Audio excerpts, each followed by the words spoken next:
बिस्मिल्लाहिर्रहमानिर्रहीम। आज के प्रोग्राम के साथ मैं हूं नसरुल्लाह मलिक। नाज़रीन, वज़ीर आज़म इमरान खान साहब ने आज अवाम से रब्ता किया और अवाम से रब्ते के दौरान उन्होंने चंद बड़ी अहम बातें कही हैं। एक तो उन्होंने कहा है कि जो गुर्बत है, जो महंगाई है और मुल्क के अंदर बढ़ती हुई महंगाई उन्हें सोने नहीं देती, वो जागते रहते हैं। गोया जब घी की कीमत बढ़ गई और रोटी की कीमत बढ़ी, गंदम की कीमत बढ़ी, हर चीज़ महंगी हो गई, आम आदमी मुश्किलात का शिकार हुआ और इसका दुख खान साहब को इतना है कि उन्हें रात को नींद नहीं आती। वो जाग तो लेते हैं लेकिन इन कीमतों को कंट्रोल करने के लिए कोई इकदाम नहीं करते। ये कितना खूबसूरत सियासी नारा है कि मुल्क में महंगाई अरूज पर है, आम आदमी की ज़िंदगी मुश्किल हो चुकी है और किसी गरीब आदमी से पूछा जाए कि तुम अपने गुज़र औकात कैसे करते हो तो उसे पता चलता है कि वो बताता है कि बिजली कितनी महंगी है, गैस कितनी महंगी है और रोज़मर्रा की अशिया। अगर आप सिर्फ घी की कीमत को देख लें तो उसमें कितने 100% इजाफा हुआ है, ये शायद दुनिया के लिए हैरान कुन होगा। लेकिन वज़ीर आज़म साहब कहते हैं, वज़ीर उज़्मा होते हुए भी वो कहते हैं मैं सो नहीं पाता इस महंगाई की वजह से। इक़दाम कौन करेगा? वज़ीर आज़म जाग भी लें तो आवाम को इससे फ़ायदा क्या होगा? फिर साथ साथ वज़ीर आज़म साहब ने धमकी भी लगा दी, अगर इक़्तिदार से मुझे बाहर निकाला गया या मैं इक़्तिदार से बाहर निकला तो फिर मैं सड़कों पर आऊँगा और मुखालफिन को सर छुपाने की जगह भी नहीं मिलेगी। गोया वो चाहते हैं कि इक़्तिदार उनके पास ही रहे, महंगाई बढ़ती रहे और वो रातों को जागते रहें। फिर साथ साथ मीडिया से गिला शिकवा भी उनका बड़ा खूबसूरत अंदाज में है। वो कहते हैं कि कुछ साफ़ी तो बड़े अच्छे हैं जो हुकूमत की कारकर्दगी को बयान करते हैं, लेकिन बाद साफ़ी ऐसे हैं जो मायूसी फैलाते हैं। ये मायूसी कौन फैलाता है? क्या हुकूमत से सवाल करना मायूसी फैलाना है? क्या हुकूमत से ये पूछना कि आप खुद दावा किया करते थे जब महंगाई होती है, जब पेट्रोलियम मसनूआत की कीमतें बढ़ती हैं, जब टैक्स बढ़ते हैं तो आपके हुक्मरान चोर होते हैं? अगर आपसे ये पूछा जाए कि हजूर आजकल चोरी कौन कर रहा है, आजकल अगर टैक्सेस की भरमार है, तो फिर ऐसे सहाफ़ी जो है वो क्या खैर खा नहीं है आपके?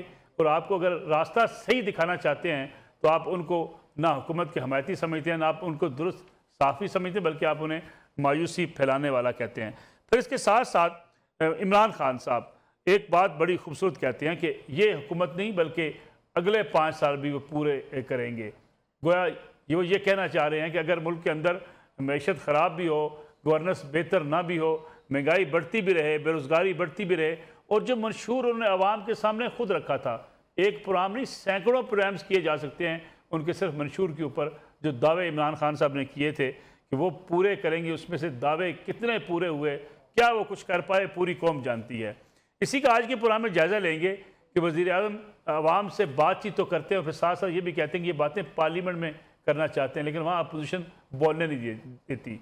अपोजिशन से वो बैठ के बात नहीं करना चाहते, पार्लियामेंट में अपोजिशन से बात नहीं करना चाहते, किसी सिक्योरिटी के हवाले से भी किसी इजलास में जाके वो अपोजिशन से मिलना नहीं चाहते, तो अपोजिशन फिर उनके साथ किस किस्म का ताउन करेगी, ये भी बड़ा अहम सवाल है।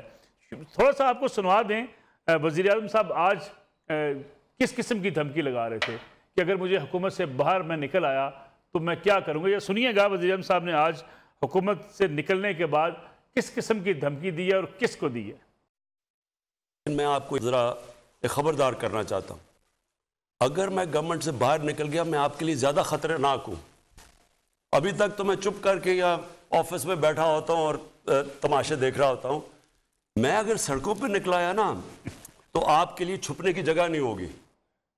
ये जुमला तो आपने सुना, बराह रास्त भी वज़ीर आज़म साहब से सुना, लेकिन ये जुमला भी मैं आपको ज़रूर सुनवाना चाहता हूँ कि महंगाई की वजह से वज़ीर आज़म साहब को नींद नहीं आती, जागते रहते हैं। वज़ीर आज़म साहब जागें या सोएं, इससे आवाम को क्या लेना देना। हुकूमत से आवाम की एक ही तवक्को होती है कि वो मुल्क के अंदर महंगाई कंट्रोल करे और उनके अंदर जो नाजायज़ मुनाफाखोरी का उनके ऊपर एक अज़ाब मुसल्लत होता है उससे उनकी जान छुड़ाई जाए। इतनी महंगी बिजली, इतनी महंगी गैस अगर वो ख़रीदेंगे तो ज़िंदगी कैसे गुजारेंगे। वज़ीर आज़म साहब जागते हैं, सुनिएगा कितने दुख दर्द से वो कह रहे हैं कि वो रात को सो नहीं पाते। सबसे बड़ा मेरे लिए अगर आप कहना कि एक चीज़ जो मुझे कई दफ़ा रातों को जगाती है वो सिर्फ महंगाई है। मेरे साथ मौजूद है सीनियर तज़ियाकार जनाब औरिया मकबूल जान साहब और उनके साथ जनाब सीनियर साफ़ी और तज़ियाकार अवैस तौहीद साहब, सीनियर साफ़ी तज़ियाकार जनाब नज़ीर लगारी साहब भी हमारे साथ मौजूद होंगे। अवैस तौहीद साहब, वज़ीर आज़म साहब को इस महंगाई की वजह से बड़ी तकलीफ़ है, इतनी तकलीफ़ है कि वो रात को सो नहीं पाते, जागते रहते हैं। वज़ीर आज़म जागते भी रहें, आम आदमी को उससे क्या सरोकार है, वो सो भी जाएँ तब भी क्या सरोकार है। उससे तो ये है कि जो आज से 3 साल पहले जिस घी की कीमत, जिस ऑयल की कीमत 150 रुपये थी, उसे आज 400 रुपये से ऊपर मिलता है। उससे वज़ीर-ए-आज़म से क्या लेने देना कि वो आराम करें, सोएं, जागें, क्या करें?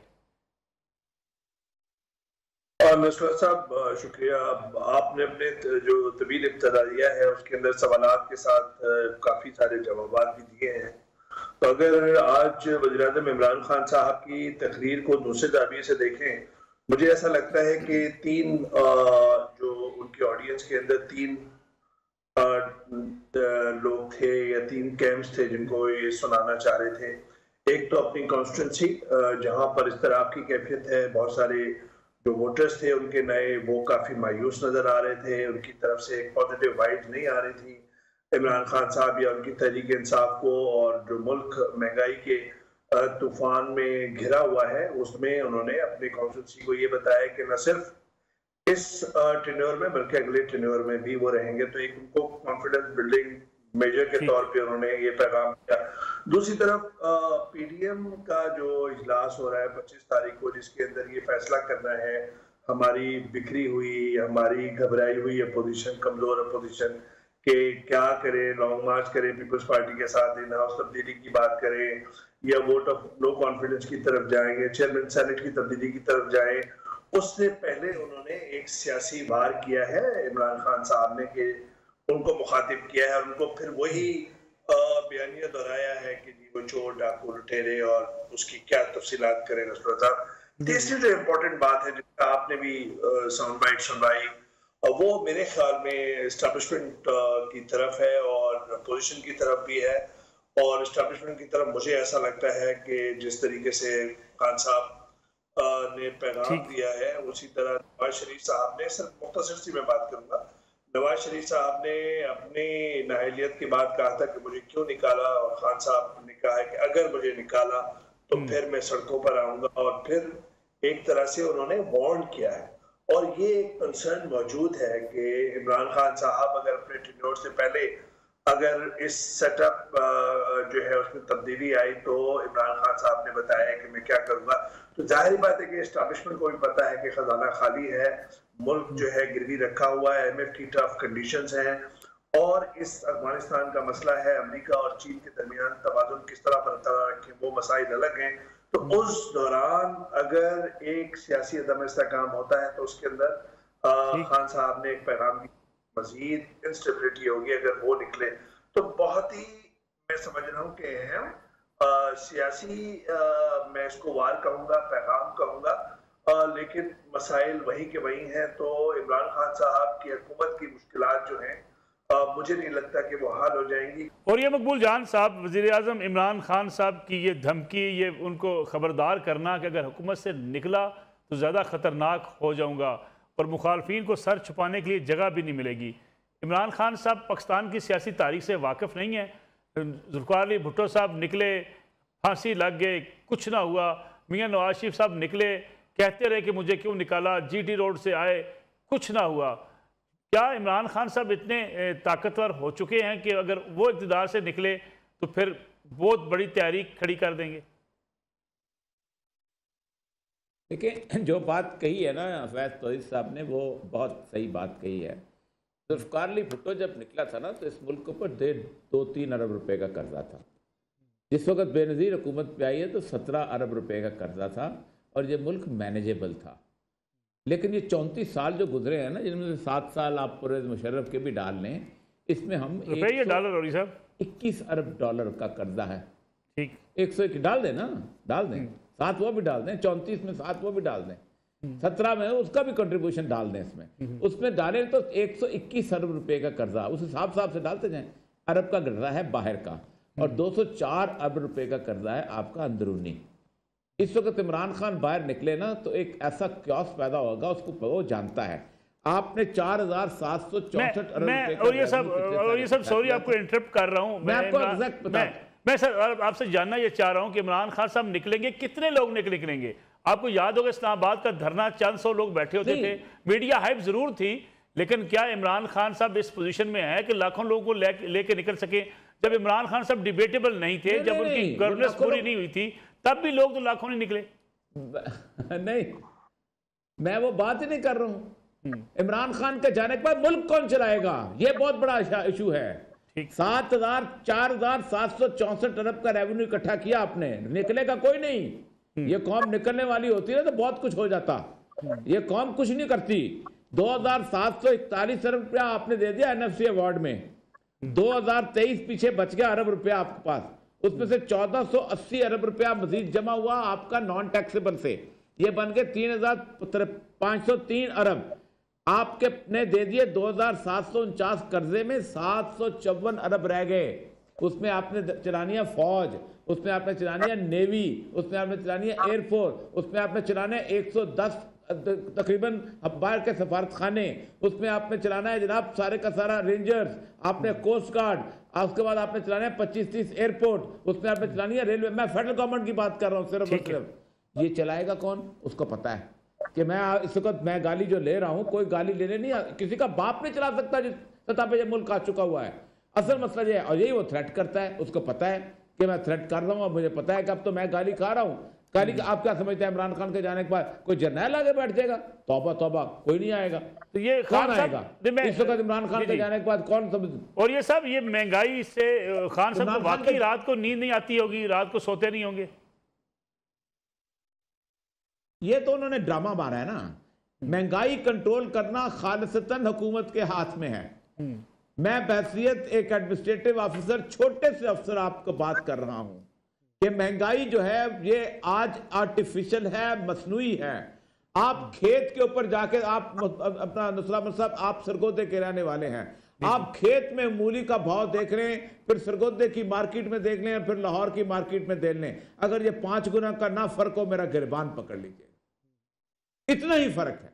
मैं आपको बताऊं, मैं हैरान रह गया था। मैं जब चांगी में था तो मैं अफगान महाजरीन के एक कैंप में चला गया।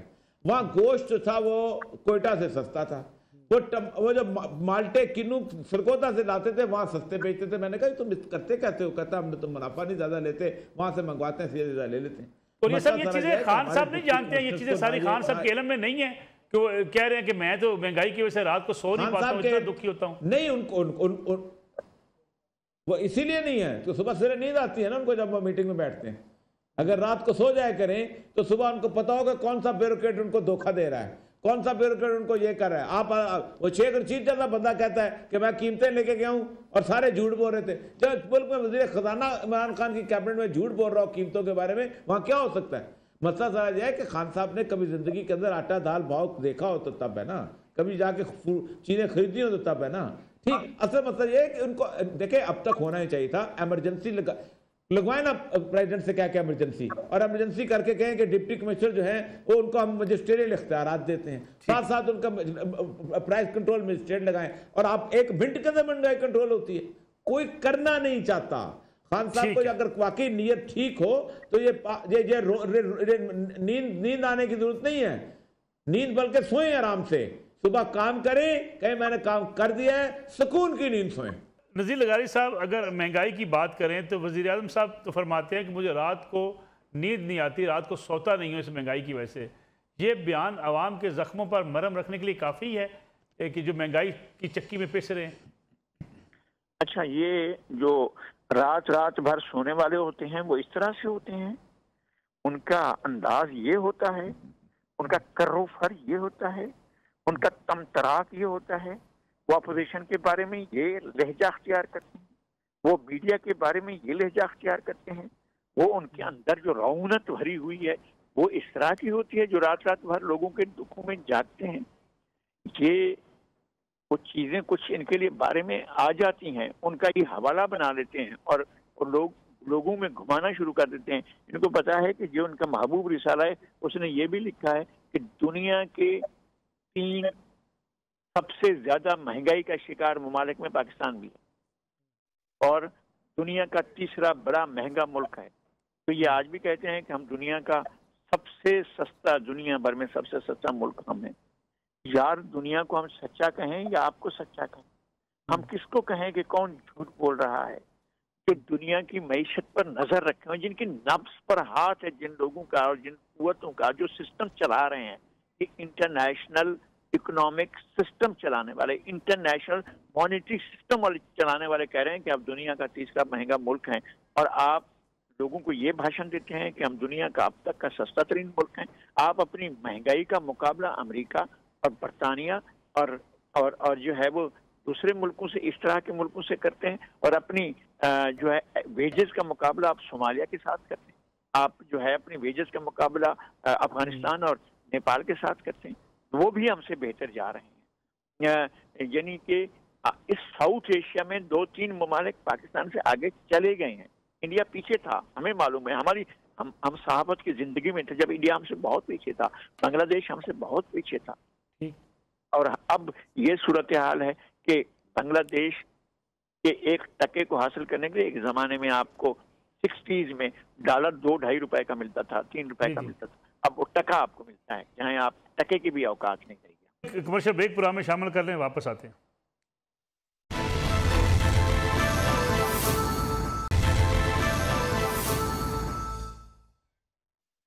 प्रोग्राम एक बार फिर खुश आमदेद। इमरान खान साहब वज़ीर-ए-आज़म पाकिस्तान अक्सर मीडिया से नाराज़ रहते हैं, नाला रहते हैं। इसका गिला शिकवा भी वो करते हुए नजर आते हैं। जब से उनकी हुकूमत आई तभी से उनको गिला शिकवा है। हुकूमत से पहले बड़े खुश होते थे मीडिया से कि मीडिया उनको हर वक्त दिखाता है, उनकी सारी तकारीर नशर करता है, घर से निकलते, जलसा गाह में जाते, अपनी कंपेन चलाते। लेकिन ये गिले शिकवे हुकूमत में आने के साथ ही शुरू हो गए थे। लेकिन अब तो वज़ीर-ए-आज़म साहब कहते हैं कि मुल्क के अंदर चंद ऐसे खुशकिस्मत साफ़ी हैं जो लोगों को इन्फॉर्म करते हैं और बाकी बदकिस्मती से मायूसी फैलाने वाले बड़े लोग हैं। खान साहब ने मीडिया के हवाले से क्या कहा वैसे तो ये सब सुनिएगा, फिर मैं आपका इस पर तबसरा चाहूँगा। हम बड़े खुशकिस्मत हैं कि हमारे पास एक ऐसी भी जर्नलिज्म है जो कि बड़ा लोगों को इन्फॉर्म करती है, लोगों को आगाह करती है मुल्क के सूरत हाल से। लेकिन बदकिस्मती से ऐसे भी हैं जो सारा वक्त मायूसी फैला देते हैं। मैं अपने सहाफ़ियों से चाहता हूँ कि देखिए इतनी मायूसी कई दफ़ा फैला देते हैं कि वो लोग बेचारे समझते हैं कि तो मुल्क आज गया तो कल गया, और इसके अंदर मीडिया में लोग बैठे हुए हैं। अफसोस से कहना पड़ता है कि वो इनके साथ मिल के मुसलसल मायूसी फैला रहे हैं। तो इनसे मैं आज ये पूछता हूँ कि इसका क्या जवाब है कि आपने तो जो जिस तरह की मायूसी फैलाई है, बताएं कि ये ग्रोथ रेट 5.7% की कैसे हुई है? और ये हम नहीं कह रहे, ये वर्ल्ड बैंक कह रहा है। तो वैसे सब ये खुशकिस्मत साफ़ी कौन से हैं जो सही तरीके से इंफॉर्मेशन देते हैं, बाकी मायूसी फैलाने वाले कौन हैं? ये खान साहब को सवाल करने वाले, उनसे पूछने वाले कि खान साहब ये मुल्क के अंदर महंगाई है, ये बेरोज़गारी है, या अपनी बातों पर अमल दरामद नहीं कर रहे, वो मायूसी फैलाना होता है?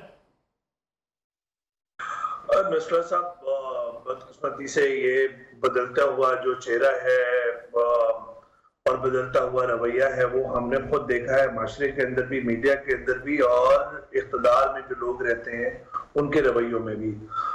हम और आप सहाफत करते रहे हैं, मुशर्रफ साहब के ज़माने में भी, नवाज शरीफ साहब के ज़माने में भी, बेनजीर साहबा के ज़माने में भी, और अपने सीनियर से सुना है जिया साहब की सेंसरशिप, और उससे पहले भुट्टो साहब की जो हुकूमत थी। सारे हुक्मरानों को अपनी तारीफ पसंद है, ये बात तो तय है। शहंशाह ईरान जो है उनको इस्लामिक रेवोल्यूशन जो खुमैनी साहब का था उससे 2 रोज पहले तक ये अंदाजा नहीं था कि उनकी हुकूमत जाने वाली है। वो कहते हैं नीचे आग लगे हुए शोले देखे तो उन्होंने अपने अखबारियों से साथ में पूछा कि ये क्या हमारे सपोर्टर्स इस्लामिक रेवोल्यूशनरीज के खिलाफ प्रोटेस्ट कर रहे हैं? तो इख्तिदार में रहने के बाद जो आंख और कान होते हैं उनके दरबारी होते हैं, और आजकल तर्जुमानों की एक पूरी फौज है, और जो जिस बदतमीजी और बदतहजीबी का एक रवैया अपनाया हुआ है वो एक अफसोसनाक बात है। इससे पहले भी हमने देखा, लेकिन बर्दाश्त का मादा माजी की हुकूमतों में कहीं ना कहीं आपने रवैयों में देखा है। नवाज शरीफ साहब को भी तारीफ अपनी पसंद थी, बुराई करने वाले वो भी उनके दरबार से अलग रहते थे, और मुशाहिद हुसैन साहब इतने पढ़े लिखे आदमी उनके साथ होते थे। मैंने तो खुद अपनी आंखों से देखा, और आपने भी देखा होगा। और वो चंगा कीता मियां साहब करते हैं, और इस वक्त हो सकता है मरियम साहिबा के साथ भी यही रवैया तैयार किया हो। इमरान खान साहब को बिल्कुल बुराई जो है तनकीद नहीं पसंद, और उनके सारे हवारी और यही कहते हैं कि आपकी हुकूमत बहुत अच्छी जा रही है, सारे जो इंडिकेटर्स हैं वो बहुत अच्छे जा रहे हैं। ये एक नया ट्रेंड है बदकिस्मती से। और वो नजरुल्लाह साहब 1 मिनट मुझे दीजिएगा। जी जी। अमेरिका के अंदर ट्रंप के दौरे हुकूमत के अंदर, इसी तरीके से हमने देखा ब्राजील के अंदर, इसी तरीके से देखा हमने हंगरी के अंदर, इसी तरह देखा हमने इंडिया के अंदर, इसी तरह हम देख रहे हैं पाकिस्तान के अंदर कि एक हुक्मरानों का एक सियासी जो डोमेन है उसके अंदर एक नया पहलू है कि either you are with us और यू आर अगेंस्ट अस। कि अगर नून लीग की तनकीद करें तो वो कहें पीटीआई के पिछू, और पीटीआई की तनकीद करें तो वो कहें कि आप नून लीग के पेरोल पर हैं। ये पहले नहीं रवैया था। तो और सवाल पूछना जो है वो इस माशरे के अंदर मसला है। सवाल किससे पूछा जाता है नुस्रत साहब? सवाल हुकूमत से पूछा जाता है ताकतवर से। तो ताकतवर अगर नाराज है तो मैं और आप तो कमजोर हैं, अगर हम तो लेकिन रहेंगे यही अपनी कमजोरी के उससे भी और अपनी ताकत के साथ भी। हमने तो इसी पाकिस्तान में रहना है, इसी धरती पे रहना है। इख्तदार में जो लोग हैं, ताकतवर लोग हैं, चाहे वो इदारे हों, चाहे वो हुक्मरान हो, चाहे सियासी सरबराहान हो, नून लीग के, पीपल्स पार्टी के, उनको ये समझना चाहिए कि तनकीद जिस माशरे में नहीं होगी उसकी तरवीज भी नहीं होगी और आगे नहीं जाएगा। बाकी मर्जी खान साहब ये और हमें तनकीद करते रहे हम पर। नज़ीर लगारी साहब, ये बताइएगा कि जो मीडिया में खुशकिस्मत लोग कौन कौन से हैं जिन्हें खान साहब कह रहे हैं कि वो बड़ी अच्छी इन्फॉर्मेशन देते हैं, और मायूसी फैलाने वाले ये कौन लोग हैं? खान साहब को कौन से लोग खुशकिस्मत और मायूस कौन से लगते हैं? वो हम जैसे लोगों के बारे में कहते हैं और उनका ख्याल ये होता है कि हम क्योंकि उनके नुक्ता नज़र को दुरुस्त नहीं समझते, उनके तर्ज अमल को दुरुस्त नहीं समझते, उनके गवर्नेंस को दुरुस्त नहीं समझते, और उनके अब तक के जितने कारनामे हैं उनको दुरुस्त नहीं समझते हैं जिनको वो कारनामे समझते हैं। तो हम तो वो लोग हैं जो रांदाए दरगाह हैं और हम किसी दरबार में और किसी सरकार में जाकर हाजिर नहीं होते हैं। हमें वो वैसा ही समझते हैं वो।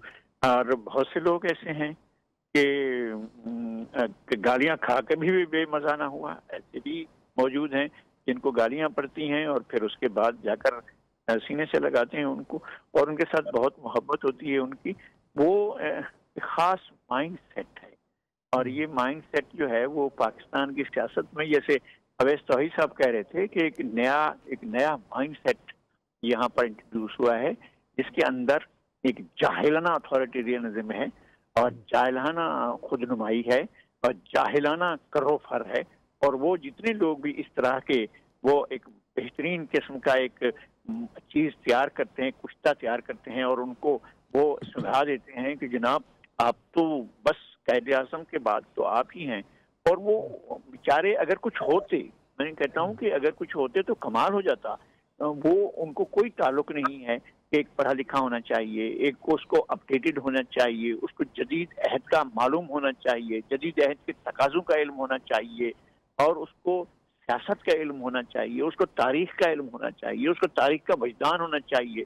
हमारे वज़ीर आज़म इन तमाम खूबियों से वो उनको ये पता है कि बॉलिंग कैसी की जाती है और बॉल को किस तरह से घुमाया जाता है, और फास्ट बॉलिंग में कौन सा तरीका अख्तियार किया जाता है, और बैटिंग में कौन सा तरीका अख्तियार, ये चीज़ें इनको मालूम है और अच्छी तरह से मालूम है। उन्होंने अपनी ज़िंदगी गुजारी है। सियासत उनका खेल नहीं है। उनके नाम पर जो कुछ छपता रहा है एक ज़माने में, और आर्टिकल छपा करते, जैसे दानिशवर आज़म है, हमें मालूम है कि कौन लिखता थे, और जो इनके लिए फ्रंटमैन बने हुए थे वो बेचारे कुछ इस दुनिया में नहीं रहे हैं, कुछ इस दुनिया में हैं, लेकिन बहरहाल एक दानिशवर तैयार किया गया 22 साल में, जिसने आखिर में ये हाल करना था मुल्क का। मेरी एक इंतहाई आजिज़ाना गुजारिश है इस मुल्क के ताकत के मराकज़ के साथ, बहुत ही आजिज़ाना गुजारिश है कि जो पाकिस्तान की इस्टेब्लिशमेंट है, अगर वो पाकिस्तान के रियासत के तकाज़ों को, रियासत की अहमियत को, रियासत के वजूद को और रियासत के जोग्राफियों को अपनी ज़ात से ज़्यादा बरतर नहीं समझते हैं, तो फिर नुकसानात होते हैं और होते रहे हैं। और ये मकबूल जान साहब, आप खुशकिस्मत साफ़ी हैं या आप जो हैं वो मायूसी फैलाने वालों में से हैं? देखिए, पहली बात तो यह है कि मैं तो बुनियादी तौर पर समझता हूँ कि साफ़ी वो होता है जो सच बोलता है, और सिंपल सी बात है, अगर मायूसी है तो उसे मायूसी बतानी ही चाहिए, इसलिए कि जब तक आप मायूसी नहीं बताएंगे उसको आप ठीक नहीं कर सकेंगे। मुझे ये समझ नहीं आती खान साहब को कि आप मुझे ये बताइए कि आज तक कभी खान साहब के मुकाबले में किसी भी चैनल ने किसी बंदे को निजात दहिंदा बना के पेश किया है? क्या किसी ने नवाज शरीफ को निजात दंदा बना के पेश किया है? क्या किसी ने फजल रहमान को बना के पेश किया है? क्या किसी ने बिलावल को पेश किया है? जितनी तनकीद खान साहब पे होती है उसके बराबर की तनकीद अपोजिशन पे भी होती है और मुस्तकिल हो रही है। कहा जाता है कि इससे बुरी अपोजिशन कभी मिली ही नहीं किसी को। आप खुद सोचें, देखें, लेकिन मसला यह है कि खान साहब के नखरे खत्म नहीं होते। आप खुद सोचें कि खान साहब जिस वक्त अपोजिशन में थे तो खान साहब को तो निजात दहिंदा बताया जाता था। खान साहब को तो ये कहा जाता था कि ये आगे तो पता नहीं मुल्क में क्या से क्या हो जाएगा। और सबसे बड़ा बात अब देखिए, छोटी सी मिसाल मैं आपको देता हूँ। ये धरना चल रहा है उसका जमात इस्लामी का कराची के अंदर, उनका और अपना मुकाबला कर ले। जब आपका धरना चल रहा था तो मीडिया क्या कर रहा था और ये धरना चल रहा था तो मीडिया क्या कर रहा था। 24 घंटे आपको मीडिया दिखा रहा था। आप खाली रोस्टा उसके ऊपर कंटेनर पे खाली चल रहे होते थे धूप के अंदर, वो मीडिया आपको ऐसे दिखाता था जैसे आप रैंप पे चल रहे हैं। ये मसला नहीं है। मसला सारा ये है कि हर तरह का लोग होते हैं। और दूसरी बात मैं एक बताऊं कि आज रेटिंग के दौर में किसी पॉपुलर आदमी के खिलाफ बोल के अपने प्रोग्राम खराब करने का कोई रिस्क ले ही नहीं सकता मसला साहब। आप वाकई अगर पॉपुलर हों और लोग जो है आपके खिलाफ बात सुनना ना चाहें तो अगले दिन मीडिया के अंदर वो बंदा जो है अनपॉपुलर किस्म का शख्स हो जाए। ठीक, असल मसला जो है यही जोम होता है। नज़ीर लखारी साहब ने कहा जोम याहिया खान का, जोम भुट्टो को भी था, जोम नवाज शरीफ को भी था, इन लोगों को भी जोम था। वो भी कहते थे हमारा नहीं रहेगा। ठीक है, उसके बाद उनकी लेगेसी चली, बहुत हर एक की चलती रहती है, किसी न किसी की चलती रहती है। जो भी होता है इक़्तिदार पे आता है, खा वो जमहूरियत वाला हो, खा वो उसका वाला हो, अमरीत वाला, हर बंदा इस कुर्सी पे घूमता हुआ मैंने देखा है। हर दौर के अंदर जुल्म हुआ है, हर दौर के अंदर मुखालफिन के गले काटे गए हैं, हर दौर के अंदर तो इस मुल्क की किस्मत ही अजीबो गरीब सी हो गई हुई है। और यही खान साहब का हाल है। और ये सब खान साहब तो कहते हैं मैं बड़ा मकबूल हूँ, बड़ा पॉपुलर हूँ, अगले 5 साल भी मेरे हैं। एक ब्रेक लिए, ब्रेक के बाद वापस आते हैं, इसमें पूछते हैं कि वाकई इतने पॉपुलर हैं।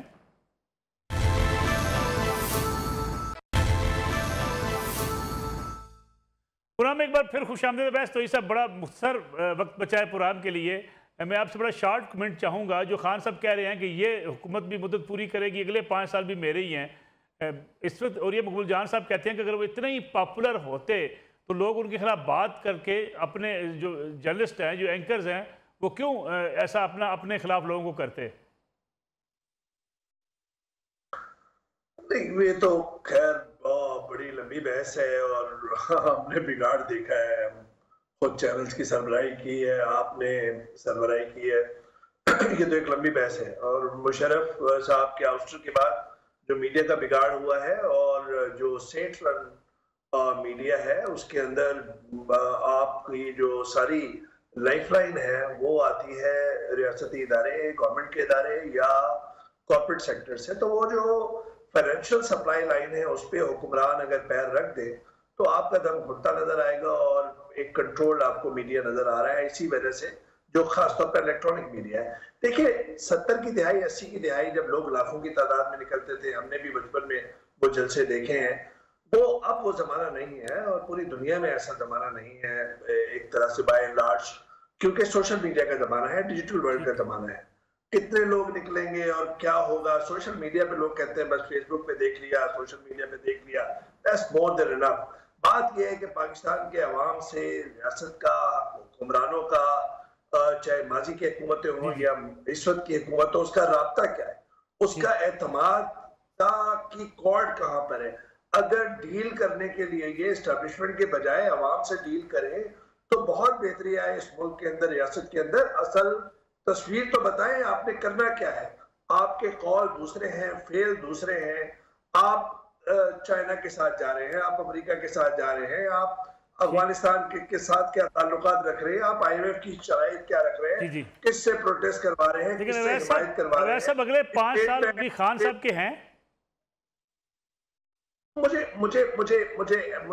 ऐसा लगता है कि ये बहरान वाला जो साल है ये रहेगा और मुझे ये हुकूमत जाती हुई नजर नहीं आती। उसके मुख्तसर मैं आपको बता देता हूँ, कोई भी सियासी जो पार्टी है वो ऐसे में लेना क्यों चाहेगी, ये तख्त कबूल क्यों करना चाहेगी?